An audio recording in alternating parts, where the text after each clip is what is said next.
Hi, I'm Brian Lee Crowley, Managing Director of the Macdonald-Laurier Institute.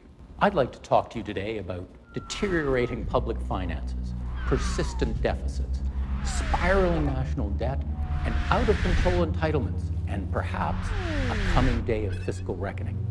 An accumulation of tiny decisions that created a monster no one intended or wanted. You might think I'm talking about America today. In fact, I'm talking about Canada in 1994. Yes, Canada. It took us less than 10 years to go from what the Wall Street Journal called an honorary third world country into a financial outperformer. Not only did we fix out-of-control deficits and entitlements, but we then enjoyed some remarkable payoffs in terms of economic and job growth, and we weathered the recent recession better than almost any other industrialized country.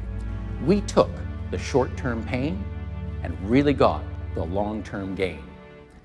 There is nothing magic about Canada's success. We simply use tools America already has, tools it too can use to defuse its fiscal nightmare. Let's begin with how Canada sleepwalked into trouble. On the top line here, we have Canada's debts and government surpluses and deficits. On the bottom line, we see the size of government comparing Canada and the United States. As you can see here, public finances were reasonably sound throughout the 60s and early 70s. The size of government wasn't much different than in the United States. But softly, spending began to accelerate as the government introduced new entitlements, subsidies, and social programs. Under Pierre Trudeau, by 1974, we were throwing caution to the wind. When the crisis came, it was profound. Ottawa abandoned its traditional discipline, and its spending increased dramatically from less than a seventh of the economy in 1965 to almost a quarter by 1993. Over these 2 decades, it didn't matter whether governments were liberal or conservative, or whether we were in boom times or bust. We just kept borrowing, pretending that the bill would never fall due. So let me tell you when stuff actually began to hit the fan. By the mid-90s, interest costs were eating up nearly a third of federal revenues, leaving behind less and less money for public services. The Canada Pension Plan looked increasingly unsustainable. Either huge premium increases or benefit cuts seemed to be the only way to carry the program through the looming retirement of Canada's baby boom generation.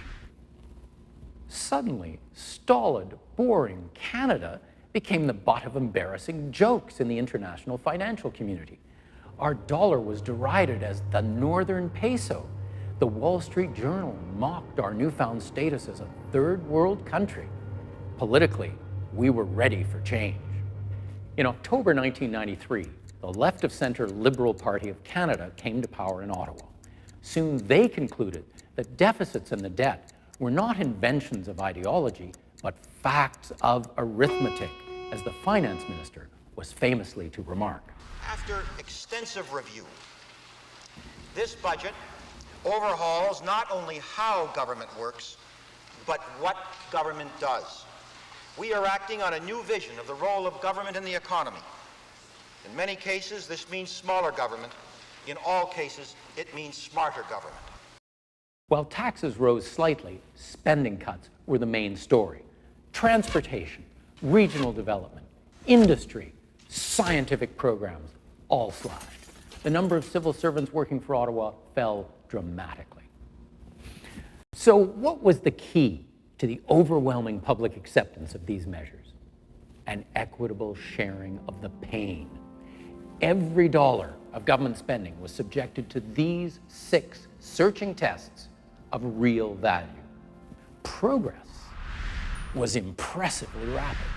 Federal government spending as a share of the economy fell from over 23% in the early 1990s to a little over 15% by 2008, and surpluses soon became annual events. Ottawa's debt fell by over half by 2007, and interest costs followed the same ski slope down, freeing more money for services and tax relief. Canadians didn't stop there as reform gathered momentum. We went on to fix our social welfare system and our equivalent of Social Security. Reform was painful, but the results were staggering.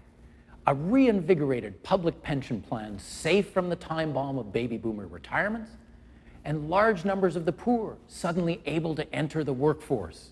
With government borrowing no longer crowding out private sector investment, and with taxes falling, companies borrowed and invested, creating new jobs. These reforms ushered in a delicious, virtuous circle. As the economy grew, revenue grew. Less government spending was then needed. This allowed for further tax relief, which then further stoked the economy, and so on, and so on, and so on. The proof is in the pudding. In the decade following Ottawa's first balanced budget in a generation, the Canadian economy boomed.